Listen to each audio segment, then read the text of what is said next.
আল্লাহর বিশেষ 5টি নাম পড়ে দোয়া করলে সাথে সাথে আল্লাহ তাআলা দোয়াগুলো কবুল করে নেবেন, অ্যাকসেপ্ট করে নেবেন।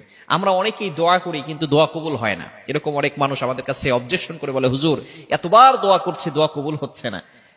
কিছুদিন আগে এক ভদ্র মহিলা আমাকে ফোন দিয়ে বলতেছে, হুজুর এতবার দোয়া করে আল্লাহ তাআলা আমার দোয়া কবুল করছে না। এই কথা বলেই তিনি কান্না করতেছেন। আমি বললাম যে দেখুন, আপনি কি কখনো গুনাহের কাজ করেছেন?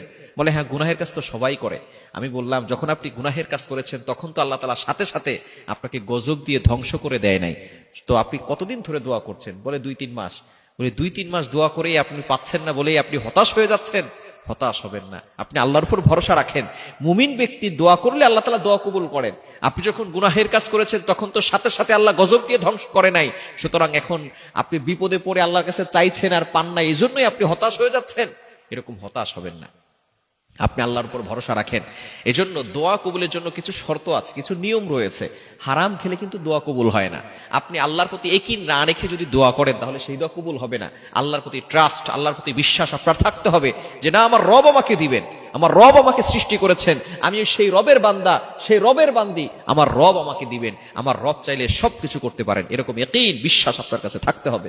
তাহলে আপনার দোয়া আল্লাহ তাআলা অ্যাকসেপ্ট করবেন। এবং মুমিন ব্যক্তির দোয়া কবুল হওয়ার জন্য যে পদ্ধতি রয়েছে, এটা কয়েকটি সিস্টেম রয়েছে। এই জন্য অনেক সময় আপনার দোয়া কবুল হতে আপনি মনে করছেন দেরি হচ্ছে। দোয়াটা কিভাবে আল্লাহ তাআলা দিয়ে থাকেন? 1 নম্বর পদ্ধতি হচ্ছে আপনি কোনো কিছু চেয়েছেন, সাথে সাথে আল্লাহ তাআলা দিয়ে দিয়েছেন। 2 নম্বর পদ্ধতি হচ্ছে আপনি কোনো কিছু চাচ্ছেন আল্লাহর কাছে কিন্তু আল্লাহ তাআলা দিচ্ছে না, আল্লাহ তাআলা এটা দিবেন, এখন দিবেন না, পরে দিবেন। 3 নম্বর পদ্ধতি হচ্ছে আল্লাহ তাআলা এখনো দিবেন না, আপনি যে জিনিসটা চাচ্ছেন ওইটা দিবেন না, ওইটার দোয়ার বদৌলতে আল্লাহ তাআলা বড় একটি জিনিস আপনাকে দান করবেন, যেটা আপনার জন্য কল্যাণকর হবে। এবং 4 নাম্বার হচ্ছে আল্লাহ তাআলা এখনো দিবেন না, পরেও দিবেন না। আল্লাহ তাআলা যখন in the day of judgement, কিয়ামতের ময়দানে আপনি কঠিন বিপদে পড়ে যাবেন, তখন আল্লাহ তাআলা আপনার জন্য এই দোয়ার বদৌলতে জান্নাতের ব্যবস্থা করে দিবেন। এজন্য আল্লাহ তাআলার বিশেষ যে 5টি নাম আছে, এই 5টি নাম করে আপনি দোয়া করবেন। আল্লাহ তাআলা নিজে বলে দিয়েছেন পবিত্র কোরআনুল কারীমের ভিতরে। পবিত্র কোরআনুল কারীম খুলেন, আল্লাহ তাআলা বলছেন 9 নম্বর পারা 13 নম্বর পৃষ্ঠার 4 নম্বর লাইন, সূরা আনআমের 180 নম্বর আয়াতে আল্লাহ বলছেন, ওয়ালিল্লাহিল আসমাউল হুসনা ফাদউহু বিহা। আল্লাহ তাআলা এই গুণবাচক নাম করে দোয়া করলে আল্লাহ তাআলা সেই নামগুলো কবুল করে নেন। সুতরাং আল্লাহ তাআলার 5টি নাম রয়েছে।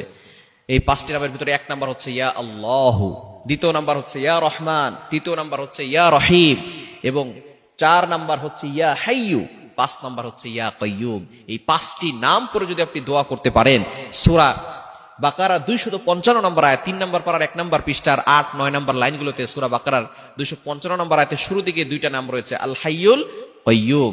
এবং সূরা ফাতিহার শুরুতে আল্লাহ তাআলা 2টি নাম আছে, আলহামদুলিল্লাহি রাব্বিল আলামিন, আর রহমান আর রহিম। এই 2টি নাম সূরা ফাতিহার প্রথম দিকে এবং সূরা বাকারা 255 নম্বর আয়াতের 2টি নাম, এবং আল্লাহ তাআলার একটি নাম আল্লাহ। সুতরাং এই নামগুলো ইয়া আল্লাহু, ইয়া রহমানু, ইয়া রহিম, ইয়া হাইয়ু, ইয়া কাইয়ুম, এই আল্লাহ তাআলার বিশেষ 5টি নাম যদি আপনি শুরুতে 3 বার পরে আল্লাহর কাছে দোয়া করতে পারেন, অবশ্যই আল্লাহ তাআলা আপনার দোয়াগুলো কবুল করবেন, অ্যাকসেপ্ট করবেন। অবশ্যই আল্লাহর প্রতি ইয়াকিন থাকতে হবে, বিশ্বাস থাকতে হবে। তাহলে আল্লাহ তাআলা আপনার সকল চাওয়া পাওয়াগুলো কবুল করবেন ইনশাআল্লাহ। কারণ আল্লাহ চাইলে সবকিছু সহজ হয়ে যায়। দুনিয়ার মানুষের কাছে চাইলে দুনিয়ার মানুষ কয়বার দেয়, দুনিয়ার মানুষ দিলে শেষ হয়ে যায়, আল্লাহ দিলে কখনো শেষ হবে না। সুতরাং আপনি আল্লাহর কাছে চাইবেন এবং আল্লাহর কাছে দোয়া কবুলের জন্য এই 5টি নাম ধরে দোয়া করবেন। আল্লাহ তাআলা অবশ্যই আপনার দোয়াগুলো অ্যাকসেপ্ট করবেন, কবুল করবেন ইনশাআল্লাহ।